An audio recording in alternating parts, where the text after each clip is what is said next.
Assalamualaikum warahmatullahi wabarakatuh. Perkenalkan, nama saya Asifa Tricani dari kelas 10A nomor absen 6. Pada kesempatan kali ini saya akan menyampaikan opini tentang menjadi warga negara yang bertanggung jawab di era digital. Di era perkembangan teknologi yang pesat ini, masyarakat dapat memperoleh dan menyebarkan informasi dengan mudah melalui media digital.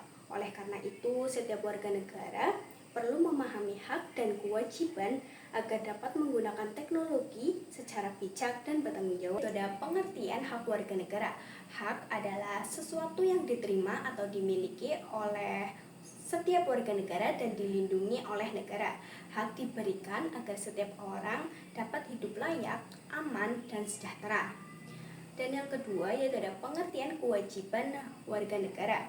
Kewajiban adalah sesuatu yang harus dilakukan dengan penuh tanggung jawab oleh setiap warga negara sebagai bentuk tanggung jawab kepada negara.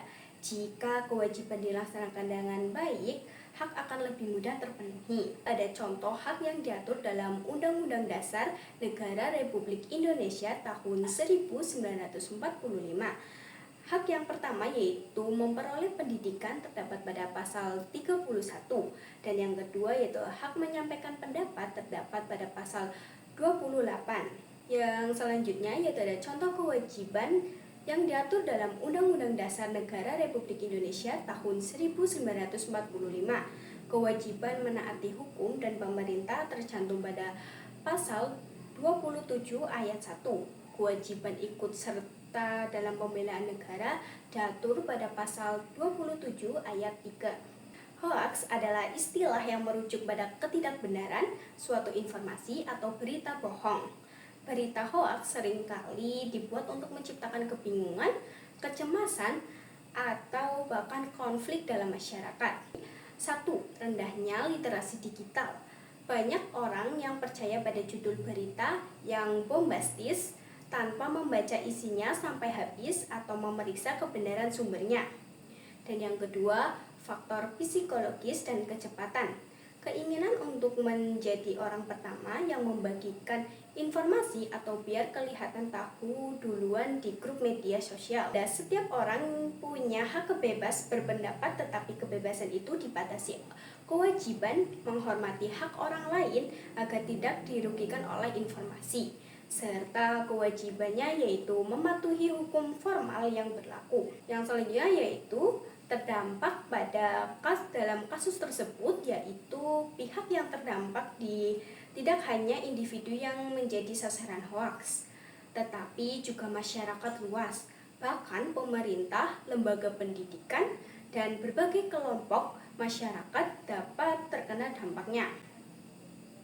Lalu dampak bagi masyarakat dan persatuan bangsa, yang pertama yaitu ada memicu polarisasi dan konflik sosial.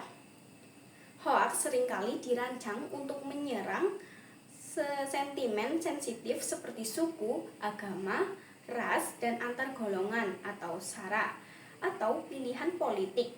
Ketika hoaks ini menyebar, masyarakat akan terpecah menjadi kelompok-kelompok yang saling berhadapan. Yang kedua, mengikis rasa saling percaya. Semboyan bangsa kita adalah Bhinneka Tunggal Ika, yang berarti meskipun berbeda-beda, kita tetap satu. Fondasi dari persatuan ini adalah rasa saling percaya antar sesama warga negara. Hoaks yang berisi fitnah dan adu domba akan membunuhkan rasa curiga, prasangka buruk, dan kebencian terhadap kelompok lain. Ketika rasa percaya ini hilang, persatuan akan sulit dipertahankan. Pendapat dan solusi. Menurut saya, Gen Z dan generasi muda adalah pengguna terbesar di media sosial ini. Jika generasi muda tidak bijak, ruang digital Indonesia akan dipenuhi oleh konten negatif yang merusak masa depan bangsa. Apa sih yang dapat kita lakukan sebagai pelajar dalam media digital ini? Sebagai pelajar, kita dapat menggunakan media digital secara bijak dengan menyaring informasi sebelum mempercayai atau membagikannya, menggunakan bahasa yang sopan, serta memanfaatkan internet untuk kegiatan yang bermanfaat untuk menjaga persatuan dan kesatuan bangsa di era digital. Yang pertama, selalu memverifikasi informasi dari sumber yang terpercaya sebelum membagikan kepada orang lain.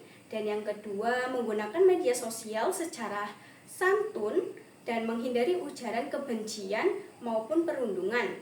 Dan yang ketiga, menghargai perbedaan suku, agama, ras, dan budaya, serta tidak mudah terprovokasi oleh informasi yang dapat memecah persatuan bangsa.